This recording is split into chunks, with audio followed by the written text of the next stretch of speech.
Et j'ai eu avec la chancelière Merkel, déjà depuis plusieurs jours, la volonté de prendre une initiative. Cette initiative consiste à saisir le président de la Commission européenne, le président du Conseil européen, tous nos partenaires, pour que nous puissions mettre en œuvre une politique d'immigration et d'accueil qui soit digne de ce que nous représentons, qui soit ferme lorsqu'il s'agit de personnes qui n'ont pas vocation à venir ici et qui soit humaine pour que les réfugiés puissent être, dans la mesure du possible, lorsqu'ils n'ont pas d'autres issues, accueillis en Europe. Parmi les mesures que nous préconisons et qui seront soumises à un Conseil des ministres de l'Intérieur qui se tiendra très prochainement, le 14 septembre, et qui devra nécessairement être suivi par un Conseil européen.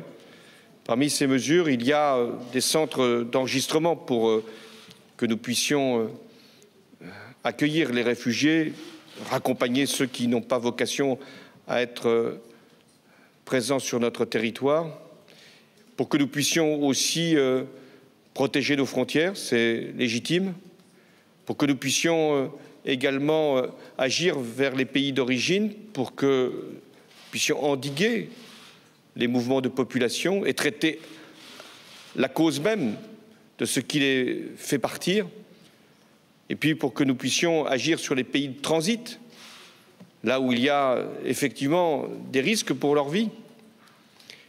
Et puis enfin, il faudra répartir ces demandeurs d'asile, ces réfugiés. Je parle de ceux qui viennent de Syrie notamment. Et nous avons proposé, avec la chancelière Merkel, un mécanisme permanent et obligatoire.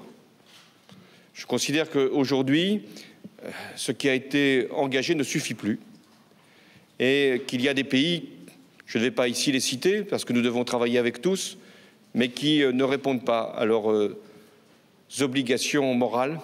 Alors il faudra aller plus loin.